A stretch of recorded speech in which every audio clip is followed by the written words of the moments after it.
This is Automotive Anonymous, and that's a 2023 Chevy Silverado with the 5.3 Vortec, graciously borrowed from Twin Falls Chevy. Check them out. The link to this one will be below. Good people to work with. What we're going to do today is a walk around review, and I'm going to show you what it does 0 to 60. How is the 5.3 at about 4,000 feet of altitude when it should be down on power about 12 to 14%? We're going to find out. I will, of course, include the graphs with that. But otherwise, let's start with the walk around. Let's see if there's much different about the 2023. If you don't already know, this model came out in 2019, and it's had some cosmetic changes ever since. This being an LTZ with the Z71 package, it is a really nice starting platform. It has great Wrangler tires. They are 275/60/20s, side blinkers, and just a lot of tech because it's an LTZ. LTZ is higher than LT, which is higher than work truck. Right off the bat, really nice door panel. Has the Bose speaker on this option. Because it's a truck, you have a giant pocket on the door, so you can really fit a lot down there. Work gloves, a couple bottles, really whatever you need. You do have two different sitting positions that you can set if you'd like. Power controls on the seat. Leather seats, of course. They are very, very nice. Z71 floor mats. Let's get behind the wheel. Start it up. Nice big screen. Wants us to buckle our seatbelt, but we're not driving, so we're not going to do that. Does have paddle shifters on the wheel. Really nice leather wrapped steering wheel. Pretty typical Chevy currently what the generation has to offer. You do have heads up display, which looks really nice in person. All of your 4x4 options down here, and some bed lighting options on the right. Electronic parking brake. Steering wheel controls. And then it's loaded with options. I don't see a single blank button. You have your trailer control right here. Start, stop, the home link button, lane centering, parking sensors. Yeah, a lot of this should look pretty familiar. You can drop all the windows with that one. This model does have cooled seats, which feel really nice on your bum. Very fancy shifter on this LTZ. Couple cup holders, nice big pockets, a lot of rubber lined areas. Wireless charging down here, and a really big center console. You could hide a whole teddy bear down here. You could hide just about anything you want. Surprise the kids. Got another outlet right here. Very, very nice. All right, let's sit behind herself. Let's see what it's like in the back of the 23 Silverado.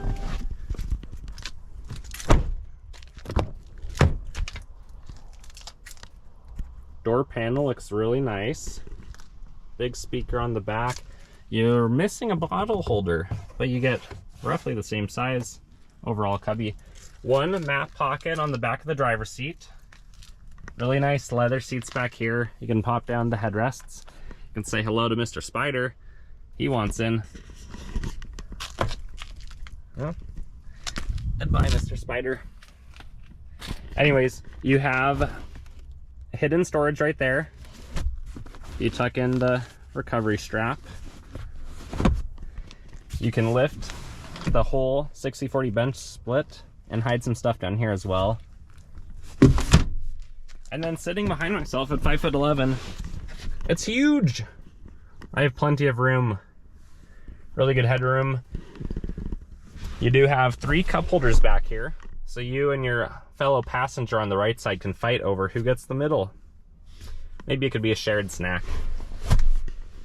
Heated seats, vents, plug-ins, all the things you'd expect on a luxury model, as well as a few more cup holders up here that look a little bit more stable, and especially if you do have a middle passenger. Another map pocket on this side, and more than enough room for a backpack. Let's go around the vehicle. Gas doors on the driver's side. Let's see what this can do. Makes a nice little chime. Very fancy. That could be in place just to show off another 120 volt back here, 400 watt. Unfortunately, this model does not lift the tailgate, but it does lower it quite conveniently. And then there's the bed lighting on the left and the right, which you probably saw the buttons for on the left side of the steering wheel. We're gonna go around to the other side, passenger back door. Things should look very familiar at this point. Still one bottle holder and then just a nice big pocket on the side. You can easily lift up the bottom and get into there if you need to. More storage in the back, very clever idea. And then if you're riding shotgun, what do you get? Really nice door panel. 2 bottle holders, of course, big Bose speaker. All right, guys, leather seat. Power options, of course. Pretty high off the ground, so if you do need to tuck a purse or something down there, that shouldn't be a problem. Big locking glove box. Cubby on the side, which is pretty much identical to the driver's side. All right, guys, let's see what's under the hood. What does the LTZ 5.7 liter Vortec actually look like?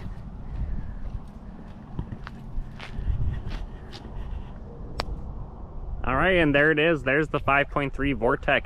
This engine has been around in a few different generations for over 20 years now, coming out in the very late 90s.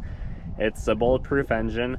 There's a lot of modifications you can do to it if you were someone who would modify the truck. If you are not, then you can just enjoy it knowing that it should be dead reliable for at least several 100,000 miles. Being a pushrod engine, there's not a whole lot of moving parts, and it's a very proven formula, so you know what you're getting. All right, right off the bat, you can see big intake ducting, some baffling sort of system to slow down the noise that would come from all the wind turbulence. You have the dipstick right there, alternator hiding just below. If you look closely, you can see the exhaust manifold's a little bit lower. Upper intake manifold right there. Very basic design. If you know much about Vortex or LS engines, these are a very good platform to have. And then with the 10-speed transmission that this engine has, it really feels a lot better than the older 5.3s I have ridden in or driven, which I think is every generation at this point. All right, let's drop the hood, go for a ride, share initial driving impressions, and then I'll show you what it does 0 to 60.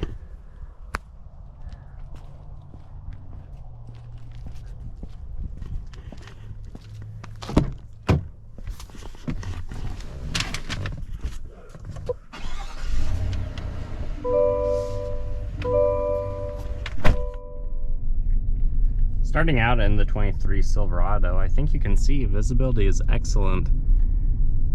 You feel like you sit pretty high up in this truck. You can really see a lot of what's going on around you. I will say, after driving some of the cars I've driven the last few weeks, like the ZL1 with the track pack and the Plaid, Tesla, some of those cars that have pretty much no body roll, they're very stiff. I remind myself how much body roll a big truck like this has, which isn't a bad thing. I'm not knocking it for that.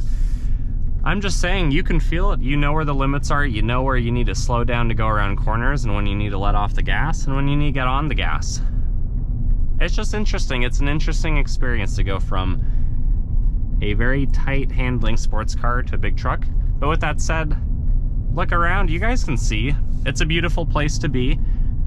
We already did the walk around, but now you gotta see it, now you gotta hear it a little bit differently. You gotta see what the driver's point of view perspective is, if this is a vehicle that you might be in the market for. Chevy knows what a good formula is for a truck, and they don't often change it. Gonna get on the gas just a little bit, do maybe a 30 roll here. 30 to 52.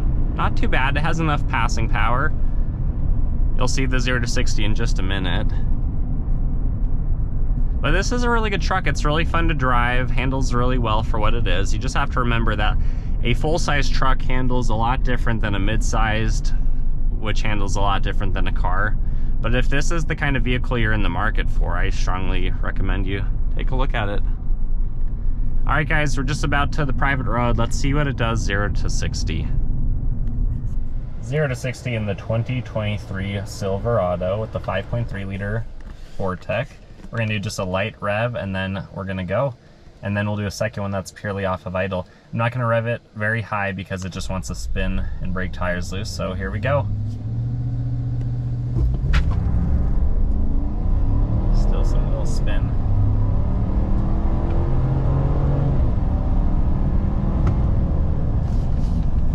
And 0 to 60 on that first one was 8.07. Not bad at about 4,000 feet of density altitude when the vehicle should be down on power about 12 to 14%.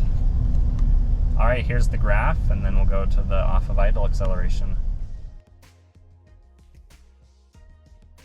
Again in the 5.3 Vortec off of idle, here we go. Still a little bit of wheel spin with traction control turned off. Sounds really good.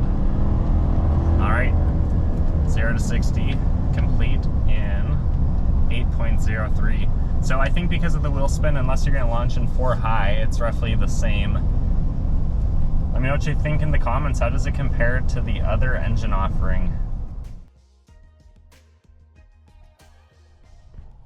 Final thoughts are the 2023 Silverado is just slightly updated for this new year, as it's still the same generation that it has been since 2019. It's an incredible truck. If you want a dead reliable powertrain, I think you have it with this 5.3 and the 10-speed. It's been out long enough that we kind of know what it does, we kind of know what its problems are, and we kind of know that it really doesn't have many. If you're interested in this one, remember the links below, check it out. Twin Falls Chevy. If you are in southern Idaho, northern Utah, anywhere in that area, really good people to work with. Otherwise, if this video benefited you guys in any way, please consider subscribing to help the channel grow, and then like and comment on the video so I know more of what you want to see. Otherwise, take care, guys.